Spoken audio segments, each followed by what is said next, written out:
All right, I got Dr. Nami Patel. She has a background 20 years in holistic dentistry. She's doing a lot of cool stuff, guys, with the oral microbiome and how it relates to even chronic diseases like Alzheimer's. Can't wait to jump into this one. Dr. Nami Patel, welcome to the show. Thank you for having me. I'm really excited to be here, Joel.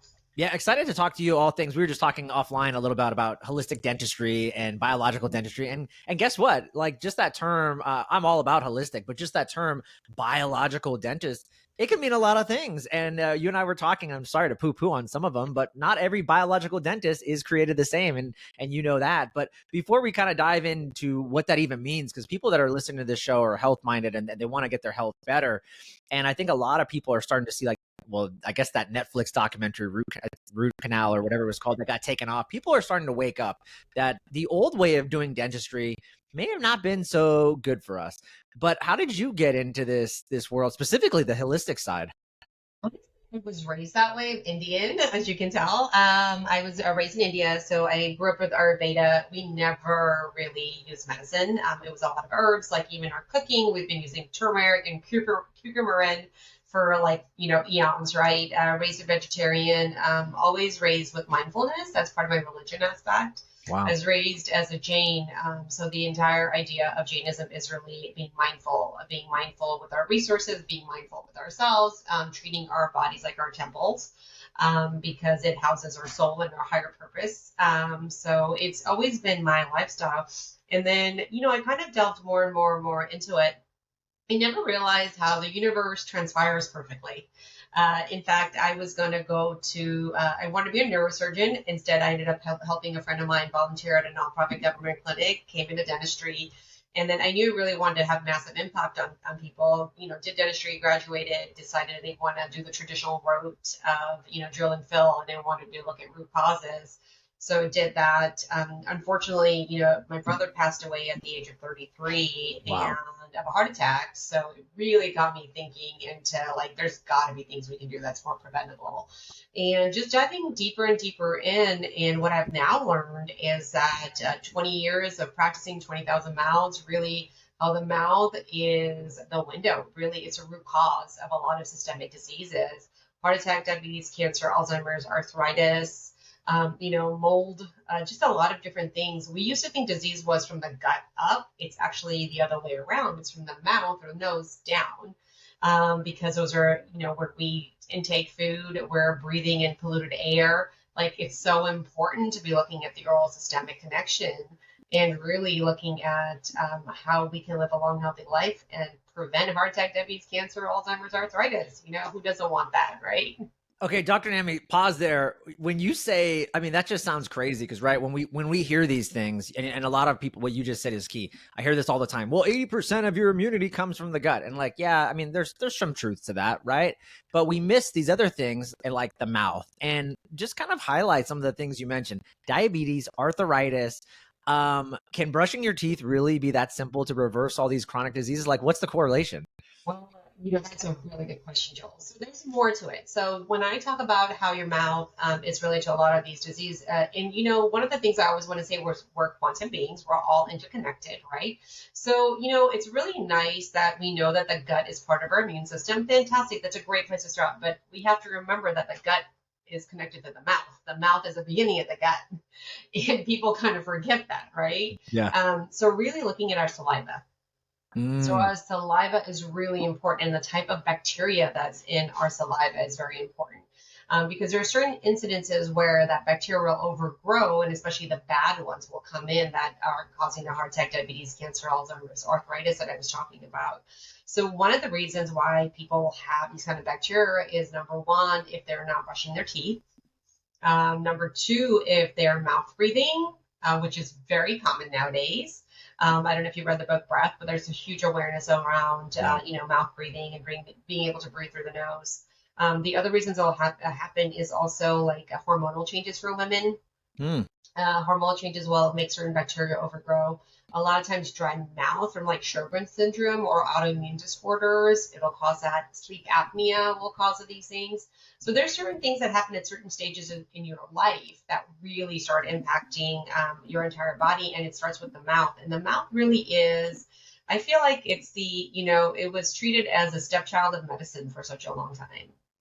It has been, and it is now time to love it. It is time that where there's so much science, there's so much data that we gotta love the stepchild and really bring it and into medicine and really look at how can we be preventative, how can we live a longer, healthier life, and actually be able to look at the mouth as one of the root causes. Earlier, talked about Alzheimer's. So one of the biggest things with Alzheimer's is that number one, mercury fillings are a huge, huge, huge disruptor. So they tend to deposit in the brain cells. So mercury is huge, really, really, really, really problematic. That's one of it. The second is also certain bacteria, actually, P. gingivalis is found in gum disease. And that is such a small, small bacteria, kind of like COVID. It actually crosses a blood-brain barrier. Can you imagine that? Wow. And that's a pretty solid barrier, right? So if it can go through the blood-brain barrier, what happens is our body starts attacking it and it actually leaves dead tissue around.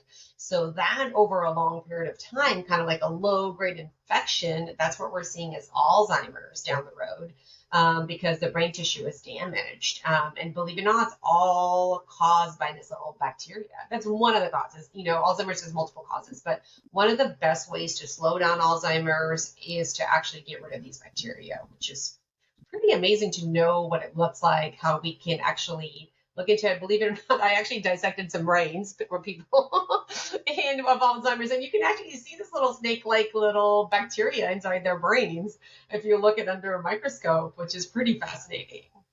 And you think just how, it's so amazing, like how connected everything, brain and like from the route from the mouth to the brain to the sinuses, like it's all connected. If you have sinus issues, you might have a tooth issue, right? And so it's just that it's so, everything's so connected, the organs and the systems of the body. So it makes sense. But is it just as simple, like an infection that you're speaking of like that? I've got to imagine that it's not just as a simple, like, Joel, go home and brush your teeth. Like, well, duh, I'm already doing that twice a day, Dr. Nami. So I'm assuming, right? You don't just find these in the non-brushing camp of people, yeah. Right? So, because most people are doing that, but they're still having maybe like Alzheimer's, or they're so susceptible. So are there hidden infections in the mouth that maybe people aren't aware of? Yes, I'm so surprised sometimes, Joel. I'll have somebody with a beautiful mouth, pristine mouth. They're brushing, flossing, they're doing, all this good stuff. Like they have good hygiene. They're coming in for their routine visits and stuff like that. And then what happens is a lot of times they're mouth breathing, and that creates a dry environment. The other population I really see is over 60.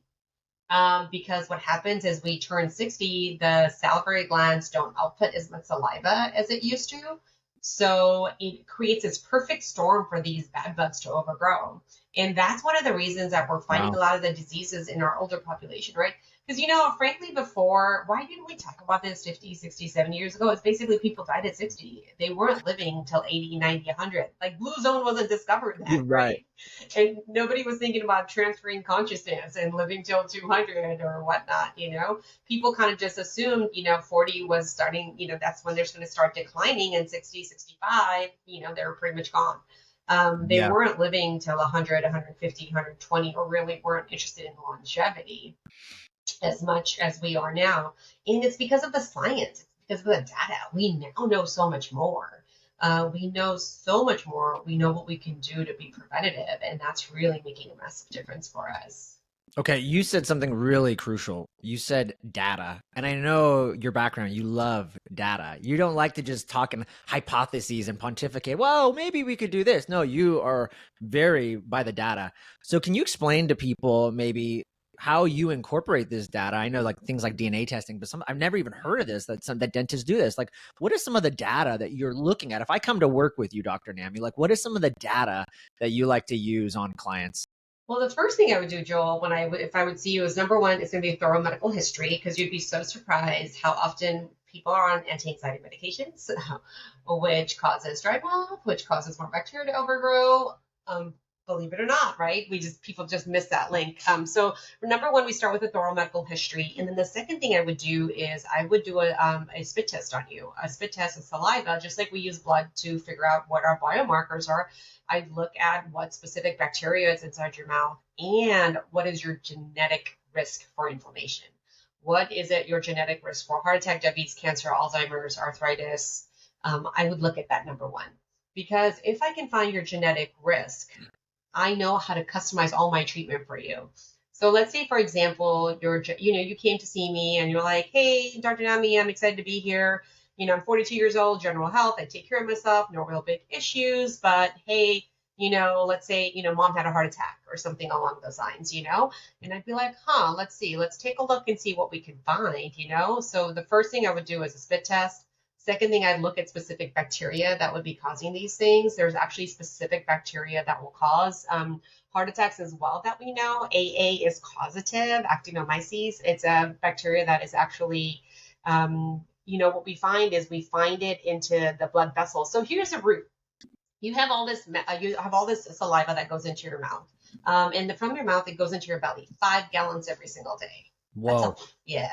And from those 5 gallons, so we now know that these bacteria shouldn't be in our belly, right? And so what they start doing is they start breaking the enteric lining. So that's how they actually get the access to the bloodstream, is they actually break the enteric lining. When they break the enteric lining, they have access to the bloodstream. And when they're in the bloodstream, your body's like, you're not supposed to be there. Let me fight you off. As it does that, it releases a cytokine called tumor necrosis factor alpha. So what it starts doing is, like that artery, it starts occluding it and it makes it stiff. So it's not able to pump as much as it should. And that's one of the biggest factors that we see in patients with heart attack history. So that's, a one that I can describe. I can describe even with Alzheimer's. In fact, I'm actually going to show you a couple of things where I can show you, what we find in patients who have had Alzheimer's. And these are some examples. P. gingivalis, earlier I was telling you, we can dissect it in the brain and we can find them in there. These are some examples of patients where I've actually tested what it looks like before and after my treatment. We've had a 71% reduction in these bacteria. So I don't know if you can see my screen here. Yeah, we can see it. Yeah, so see these, this light red, that is the bacteria that was there, and see how it's above the threshold. Yeah, that is very bad. We do not want that. These are the 12 species that I actually look for. This is causative, so that means that there's it's a cause and an effect. There's not a correlation, but it's a causation. So that's the reason I focus on them so much. And when I'm looking at these, what I want to do is do my treatment, and I don't like to use antibiotics. When we're saying we're holistic and things like that, we're actually wanting to be holistic, and we don't like to use antibiotics. We like to use probiotics. We like to use lasers. We like to really get your immune system be in balance. And we like to use your immune system for our advantage, basically. It's really what we want to do. And we can reduce these bacteria, which is pretty fantastic.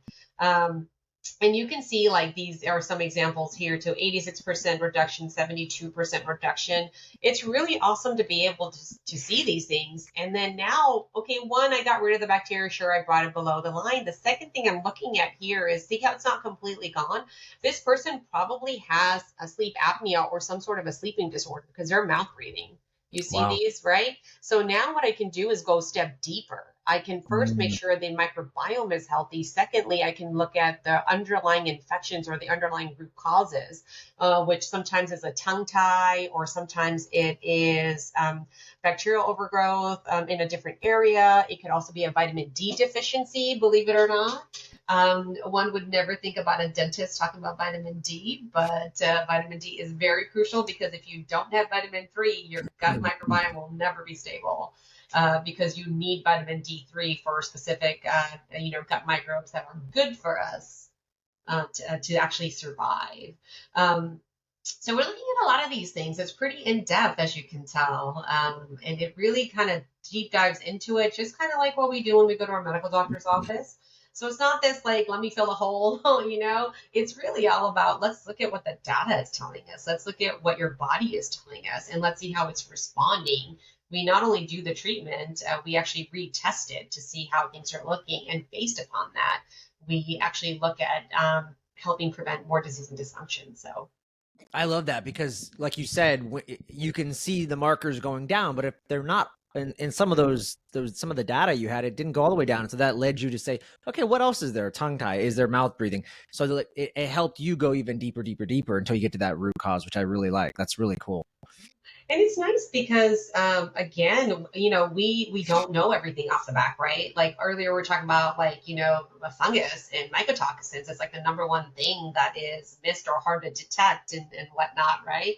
So it's not something that when we think about sickness, when we think about something where, we think viruses, we think bacteria, very rarely are we thinking fungus. And it just really allows us to go deeper and deeper and deeper until, it's completely resolved. I want to talk about mycotoxins in a second, but I have a quick question to ask you based on some of that chart you just showed me. And I'm wondering if you see now, obviously, we know mouth breathing. I think there was, I interviewed Dr. Patrick McEwen from the Oxygen Advantage, and I think he told me that 40% of ADHD kids are just mouth breathers. Like it just has to do with oxygen going to the brain and all these things, right? But I was curious also with looking at some of that data, do you see in kids like neurological disorders or things like that, or high, I don't know, Clostridium difficile, which a lot of is like a popular bacteria that we see like with autism in these kids. But I'm wondering if a lot of that you see like correlated in the mouth, because you're saying when it deals with Alzheimer's, why wouldn't it deal with other neurological things that we don't, maybe autism, maybe learning disorders, ADHD? Yeah. And that's exactly the things that I talk about with my patients. So I love the book Oxygen Advantage. It's fantastic. And that's actually what I work on is actually optimizing the oxygen even more. So, we look at ADHD and ADHD is actually an airway issue. Number one is also a vitamin deficiency. So when we can put those two together, B1 and B5 are really important in ADHD because majority of the ADHD kids are right mouth breathing. They're not sleeping really well. Yeah. And that actually depletes their acetylcholine even more. So when we are able to supplement them with that, it makes it even better. And so I'm just going to show you, earlier I mentioned some airway issues and stuff like that. So I'm going to show you a couple more things with, what I usually do with patients is look at CT scans. And this is an example of a patient who came in with similar concerns, inability to focus. This is an adult now, constantly chipping and breaking her teeth and really just didn't know what on earth to do, kind of been around to so many dentists and really understands, has IBS, has all sorts of other stuff. We did her own microbiome. We found out her genetic risk for inflammation was high. And then we started digging deeper. So what we found is that she actually had a tongue tie here and her airway was off. So you can see that the tongue, see this dark spot right here? Yeah. That is not good. We want the tongue to rest at the roof of the palate, like right over here. That's what we're really looking for. When that tongue is at the roof of the palate, it actually signals your rest and digest vagus nerve. And that's why in a lot of times when you do yoga, they'll tell you to put your tongue at the roof of the mouth, right? And then breathe in and breathe out. So it actually is one of the most important signals that we can give our body to rest and digest and heal. And that's the reason why that's so important. And then here's the sinus cavity. See how this is like a 1.8? And through treatment, we're actually able to increase to a 4.1. We opened her oxygen carrying capacity, her oxygen advantage. And the reason we want the air through the nose is because you create this wonderful molecule called nitric oxide. Nitric oxide helps you fight heart attack, diabetes, cancer, Alzheimer's, arthritis. So we love nitric oxide, and especially our body makes it on its own when you're able to breathe through the nose. So we really focus on nose breathing as a key to longevity. So critical. You said one from like a 1.8 to a 4. It's like 4 times, like the increase in someone's oxygen carrying capacity is like pretty massive. And going back to something you said earlier with the nasal cavity, I think really important too is, this is going back. I have to be careful using the C word, the virus that was, I don't want to get banned, but people were freaking out about the nasal cavity and all these things. And man, if you could upregulate the filtration system, mouth, nasal cavity, right? I mean, your overall health is going to, and that was a big thing too. I know there are studies showing, again, the C word, nitric oxide crushes that. On contact, Yeah. exactly. Yeah. In fact, there's a wonderful Innovid is a really great nitric oxide supplement that I actually tell my patients who travel a lot for work. They're on airplanes all the time.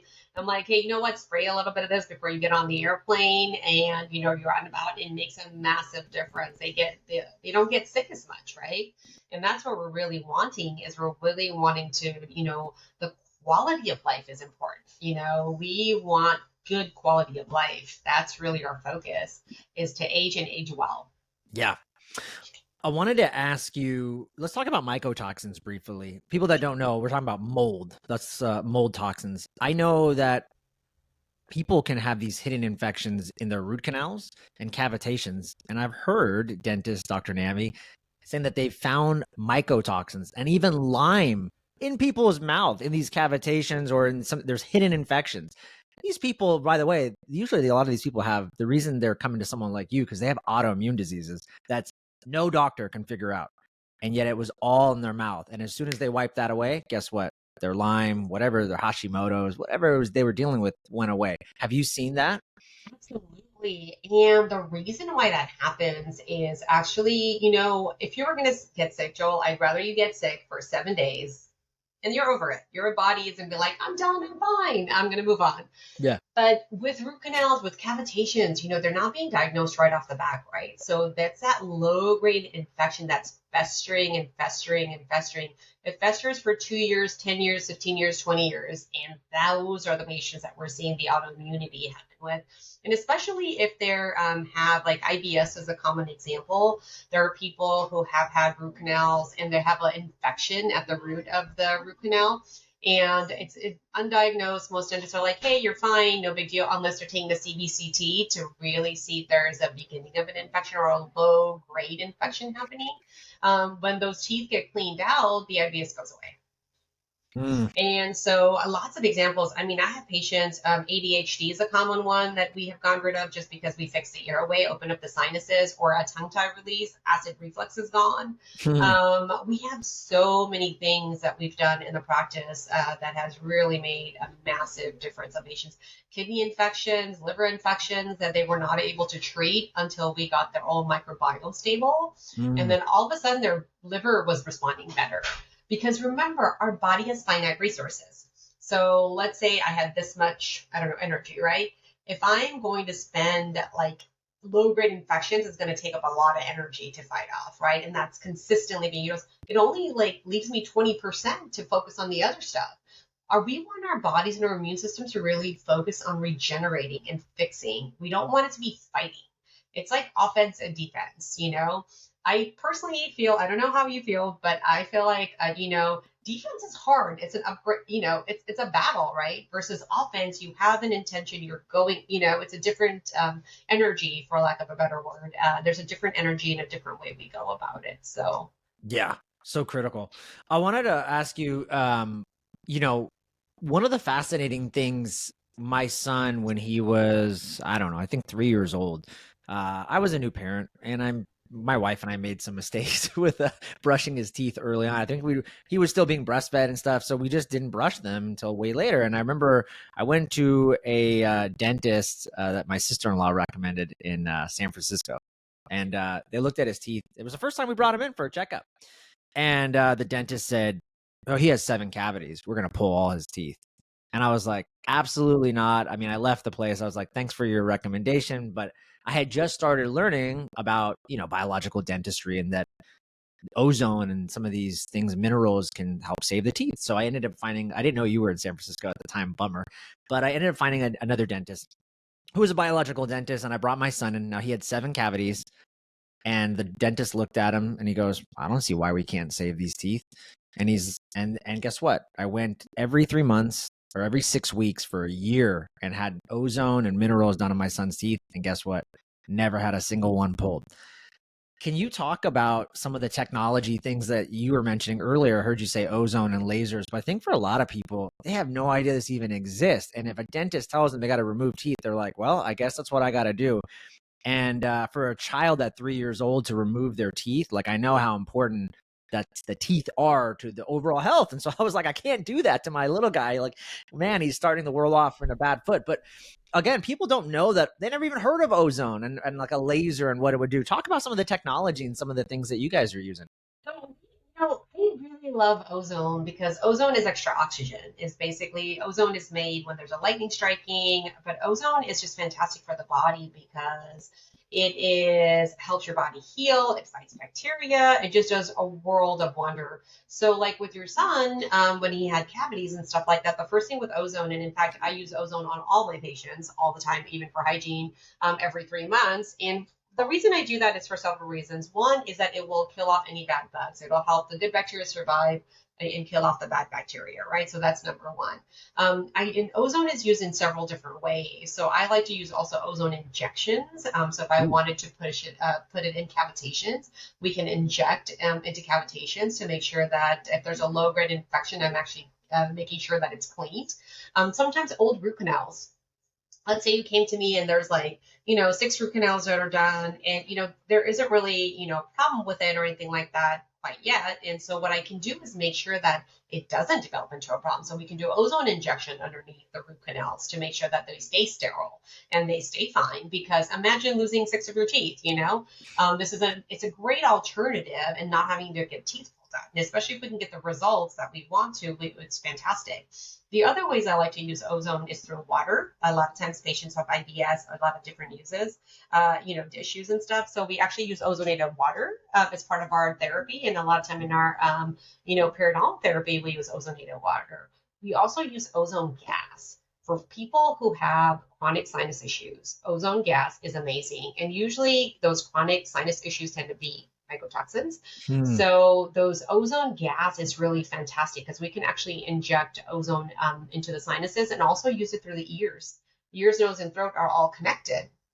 So through the ears, we place ozone, and what we do is a patient will take a therapy for about 15 minutes or so, and then we'll give them a binder so it starts pulling all that, it'll start pulling all that mycotoxins out of the body, which is pretty awesome because it'll loosen it up. The ozone will loosen everything up in the sinuses, and then what we do is we get a binder like charcoal or activated charcoal or even vitamin C, a lot of different things. And what it'll start doing is it'll start pulling it out of the body. So that's what we're doing. So Wait a second. Ozone O3 kills everything. I love it too. But my understanding, Dr. Patel, is that it you can't breathe it in. So how do you do it with the sinuses? Curious. well, you can. So it's controlled. So when we do it, it's an injection. So we have a carpule, and then what I'll do is I'll close one of the sinus cavities. I'll inject it slowly, and I'll help the patient hold. And so they'll hold for about a minute or so and then exhale it out because as it stays in that sinus cavity, it's going to get all over into the Ooh. actual vacuum or the cavities that exist. So we'll do that. And then even through the ears, it's a certain, I can't use 100% ozone. I would have to use very, very minute amounts and it's titrated. So Mm. we actually look at the amount that we're going to use for the person. So it's a safe amount. And that's used in a controlled environment. So we have suction out throughout the entire place, and that way the amount of ozone it's not excess basically, it's a tolerable amount of ozone. I love that. I gotta come in and get an ozone nasal treatment. I think that'd be just phenomenal. Yeah. I just feel like I'd be breathing a lot better. And that makes sense too because mycotoxins, right? These mold toxins. Yeah, I think a lot of us just think they can live in the gut, but the surface area of the nasal cavity, I think is like somebody had told me, some doctor had told me it's like 100 square feet or something. I mean, it's like massive. Yeah. And if you're doing stuff like a gut protocol for these mycotoxins, you're missing stuff here. You're not going to get those, right? And one of the biggest things is there's a lot of people who like they'll do a gut protocol but don't see a change, right? That's when you really start looking at this. Just like I did with my oral microbiome test. I did the oral microbiome test and we saw, hey, there was some reduction, but not all of it. Let's go deeper. Same thing with this is that not getting all the areas and also especially the people who are not getting improvement. When Mm-hmm. they're not seeing improvement, you've got another underlying cause that you've got to look at. So Yeah. Talk to me, and I wanted to ask you this earlier, but talk to me. I thought it was so cool. You started the podcast off saying, "Hey, check me out. I'm Indian."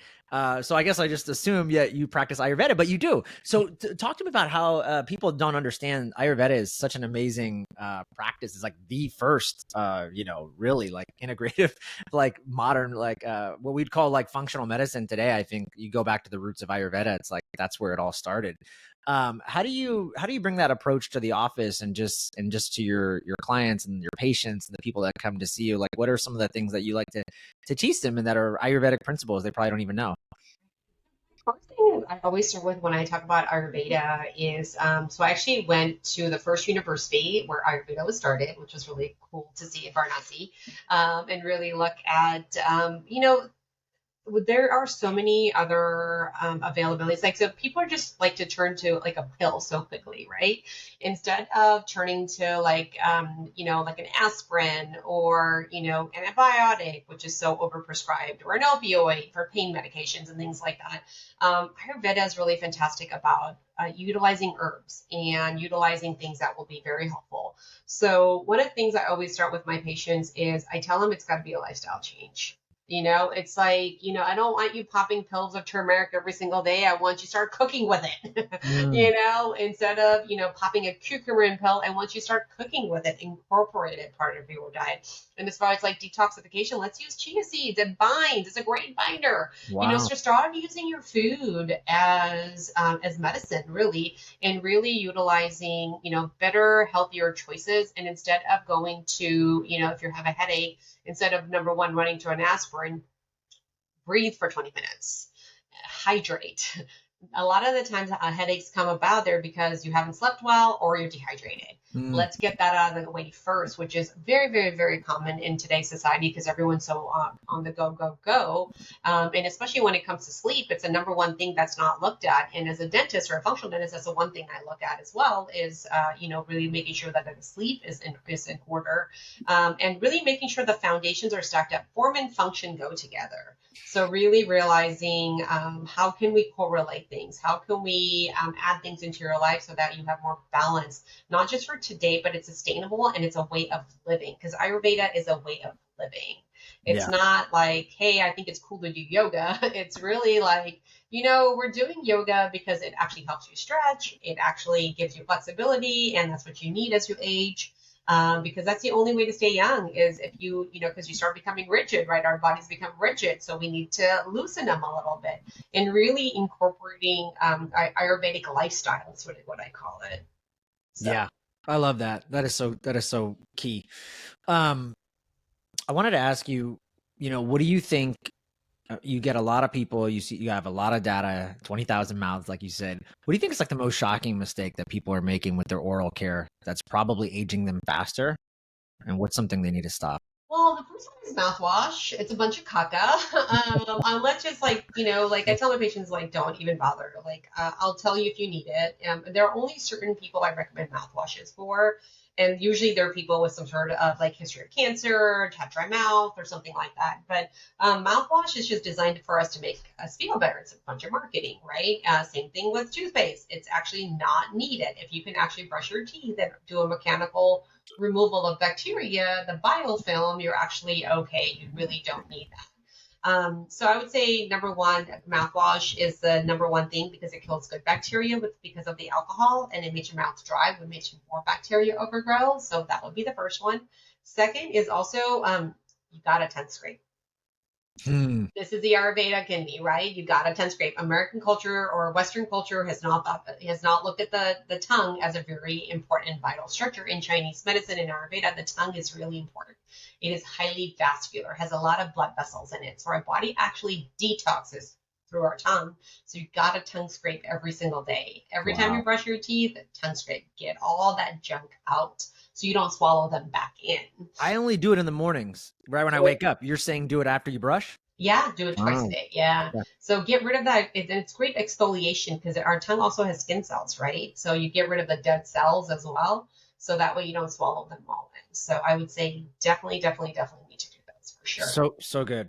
What is it in general? You just said something interesting too that you don't use toothpaste or you don't need toothpaste. You don't So, really need Dr. toothpaste. Nami, you don't use toothpaste. You just use I you brush know soap. Then. I will say I use toothpaste because I like the flavor of it, but that's exactly the why I use it. It's because I Yeah, like the flavor of it yeah, because yeah. we actually stain our patients when they come in, and then you'll see like the difference. And what we really find, and science has proven this too, it's actually the mechanical action of brushing that really removes the bacteria. So instead of like a toothpaste, I would say get an electric toothbrush. That's going to do you so much more wonder because you're going to get more removal of bacteria than you are. Because remember, that's a fact, right?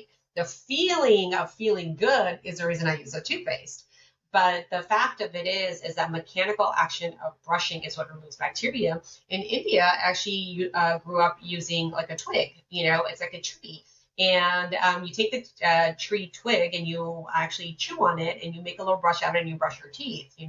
That's how, many cultures did it for a very long time. Yeah. And it worked really well. And it's because it's not the actual, toothpaste or whatever. It's actually the mechanical action of brushing that worked really well.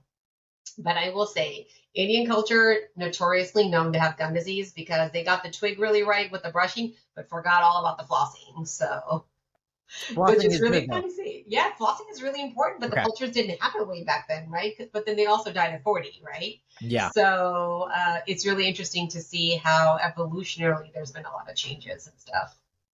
Okay. Very, very, very good. Yeah, I was going to ask you because I met this guy at the A4M conference one year, and he actually makes a nice quality vitamin D K2 product, and he said he hasn't brushed his teeth in 35 years, and he has no cavities. That's what he said. But he was talking a lot about, I think, what you mentioned, a lot of the vitamins and minerals like vitamin D3 and K2, and the importance of those. And he kind of made it. And I said, but what about like sugar? I'm like, do you never have sugar? And he's like, very rarely. So I was like, oh, that's so interesting.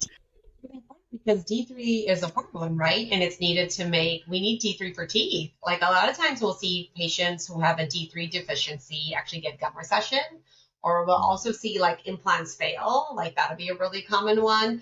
You also see people who with a D3 deficiency, believe it or not, also have gut issues. And we talked about ADHD earlier too, right? So all of those things are actually vitamin D deficiency is huge, and it's very common nowadays because we all like to be on our computers. Yeah. Yeah. So true. Um, okay. So healthy routine. If someone wants to just have a healthy routine for brushing, you already mentioned tongue scraping twice a day. Don't need to brush your teeth with a toothpaste, and then flossing. I'm assuming at least once. Sure. Anything else you'd recommend? Yeah. So, okay, this is what I like to tell. If I had a routine, I want to talk to you about a morning routine. I want to talk to you about a nightly routine. Okay. So, morning routine, we're usually like really busy and have a lot of things going. So, I want you to ideally, at least minimally, brush your teeth, scrape your tongue, and be on your way out. Okay. At night, as soon as you come home, the first thing I would love for you to do is shower and get all those toxins out of your body that you have accumulated throughout the day, all the pollution, all the stuff that's stuck in your body, get it all out of your sinus cavities. Making sure that you pick your nose, of course, get everything out, make sure all that's good. Floss your teeth first and then brush, tongue scrape. And then I actually say you can use coconut oil to do oil pulling because that's a great detoxification. Or at minimally put some coconut oil and rub it around your gums because it is actually antifungicidal as well. Mm. And then mouth tape before you go to sleep. Love that. That is such a good routine. Okay. Amazing. I wanted to talk to you last couple questions, but number one, we were talking about not all biological dentists are created equal. If someone's listening to this and they're like, I want to find a Dr. Nami Patel in my area. I don't live in San Francisco. Maybe I'll go fly out to see her. But how should they be looking and finding a good dentist? What's your recommendation? What are some key things to look for? Great question, Joel. And that's one of the reasons I'm actually starting to teach other dentists to do what I do because, there's gradients of biological dentists, right? There's a basic, but we want them to really, give them really customized, personalized care and patients to give them really great results. So we definitely do telehealth. So please reach out to our office. We're happy to help you on that end. But really, if you're looking for a biological dentist, the first things I would do would be to, there's a biomimetic organization, there's the IOMT, there's different organizations that you can go to. And I think that's going to work for a good amount of people, but there's going to be, if you're have like Hieroglyphin 6, have a lot of, systemic issues and things like that, you're probably going to need somebody a little bit more personalized. Give our office a call and let's see what we can help you do. We also know a lot of people, so we can help direct you with different people. And even if you're in an area where there is no biological dentist, we can help direct a general dentist to do what we need to do, and so we can still get you the results that are needed. So we can help with all that as well. So I would say give us a call. I guess that would be the easiest answer. Yeah. Okay. Amazing. One other thing, last couple of questions I wanted to ask you is any exciting projects that you're working on that are upcoming that you can tell us about? Yes, I'm really excited about, teaching other dentists, really teaching them how I do things, having them come to our practice and really see how we use lasers instead of antibiotics. Really looking at the full functional model and really making sure that we're helping people in the, just customized care, and really seeing data-driven results. Couple of things in the industry, I can't actually say it quite on, I guess as an NDA, so I can't really talk about it very much, but some really cool stuff about, detoxification of fungus, and also mercury, metals, and things like that can be done on a daily basis, and really being able to see the differences in the blood work for patients. Instead of popping pills like NAD+, glutathione, and all of this sort of stuff, or doing IVs, just making it part of our sustainable lifestyle. So it's something that we can use on a daily basis that will actually help us live longer. And it's something that's super easy, that we can take on a regular basis. So I'm really excited about that. Okay, when it's time that you can talk about whatever this NDA is, can you come back on and can we chat about that? Yeah, Okay, absolutely. 'cause It's that going to be sounds one of really cool. Yeah, it is. It is Yeah. super cool. So absolutely, because again, the less is more, right? Because like that's always my thing is people come into me sometimes and like want to do everything, and I'm like, no, I want you to do less, and I want you to be effective. I only want you to do things that work, like there's no need for a lot of other stuff. Like, creating a, 2-hour ritual around your teeth every single day it's not sustainable. We got to live life, and I want you to live life. I want to find, smart, effective ways that are going to give you the win. Let's add this probiotic in, you know what I mean? Or let's add that probiotic in, or whatever that looks like. I want to be able to add it in so that way it's sustainable and it's easy. You can follow it and you have a win. And you get to do all the great things like spend time with your son or, do podcasts and share your information with the world or Yeah. whatnot. Yeah. Amazing stuff. You shared so many good things with us. Dr. Nami Patel, where can people connect with you, find you, either your website, number one, but then also on social? What are some of the things, that channels that you're active on that people can connect with you? So the easiest way to connect with me is actually call the office, 415-433-0119. Have great staff. Also, you can email us. I have my dental website, which is www.sfsanfranciscogreendentist.com. That's a great avenue for telehealth and things like that. I also have my speaking and my book website, which is drnamipatel.com. But really, I need to get more in social media and stuff like that. I'm not as good at it, but reach out to me and I'll respond. We have SF Green Dentist. We have Dr. Nami Patel. We're on LinkedIn. We're on Twitter. We're everywhere pretty much. So happy to connect on whatever platform works for you. Amazing stuff. Dr. Nami Patel, thanks for being on the show. Appreciate you. Thank you, Joel.